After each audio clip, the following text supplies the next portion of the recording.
Good morning and welcome to Face the Nation. Well, it was a drama that had all the signs of a Hollywood movie. The end of the Chinese spy balloon's journey was somewhat predictable, but what happens next is still very much up in the air. According to the White House, the balloon was detected a week ago in Alaskan airspace and was not assessed to be an intel risk or threat. It then drifted through Canadian airspace, moving southeast, and was spotted in Montana, home to a U.S. nuclear missile base, where it turned into a very public diplomatic crisis. Beijing insisted the balloon was an airship gathering weather data that had just drifted off course. Secretary of State Blinken abruptly canceled his trip to China, a visit intended to thaw icy relations between the two countries. Many lawmakers, mostly Republicans, expressed frustration with the administration for not taking action earlier. But the president stuck with the Pentagon's recommendation to wait until the balloon moved offshore and away from civilians, still within U.S. waters. Now, the debris from that balloon, as well as what the Chinese learned from the mission, is of huge interest. The Chinese government issued a scathing reaction to the shoot-down, stating they strongly disapprove and that it was a clear overreaction and a serious violation of international practice, and warned that Beijing reserves the right to make further responses. We're going to bring in our David Martin for more on this story. David, the Pentagon says this is part of a fleet of balloons and that it was surveilling sensitive military sites. Do we have a sense of the damage? Well, the Pentagon claims that there was no real damage because most of this intelligence they already collected with the satellites that China sends over the U.S. every day. But it loitered over an American intercontinental ballistic missile field in Montana. And it was fitted with what the Pentagon says were cameras and antennas.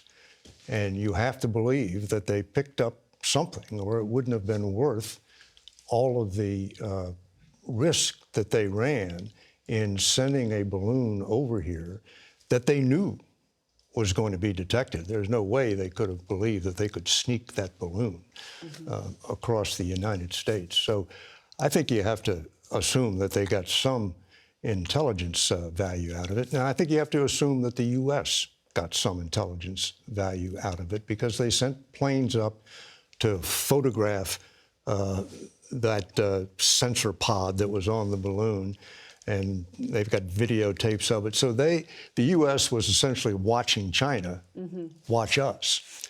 And it's all spy versus spy stuff. And, you know, over time, the spy versus spy stuff just tends to cancel itself up. One day you're up, and the next day you're down.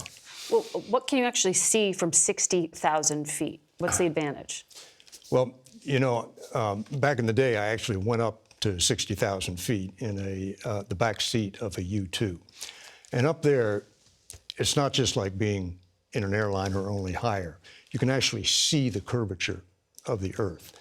And you're in a plane that is filled with cameras, which have obviously a much higher resolution than the human eye. And they're not looking just straight down, they're looking out and all around them.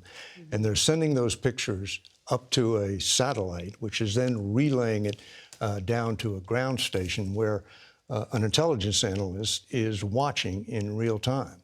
The U-2 is a great intelligence collection platform. It's got one problem. Anybody with a missile that can get up to 60,000 feet can shoot it down. And of course, that turned out to be the balloon's problem as well. Which indicates this could be a problem. But, you know, the message from the administration to date has been that this wasn't really a threat. It did throw off that attempt to reset relations with Beijing. And that could have some big implications. Diplomats are really trying to lower the tension, but you see in that Chinese statement, there's some edge. Well, they say we reserve the right for further responses. So let's see what those further responses are. Are they going to send another balloon? Is the U.S. going to shoot it down right away? Or, I think more importantly, are they going to start some serious harassment of these American reconnaissance planes that fly around the periphery of China? They've already been buzzing them, and the U.S. has already been filing diplomatic complaints about it. I would not want to be flying the next mission around the periphery of China. And the question is, will the U.S. provide armed escorts for those reconnaissance planes? Yeah. And what happens if some Yeah. Chinese fighters show up and you have a confrontation? David, always sobering to talk to you. Thank you.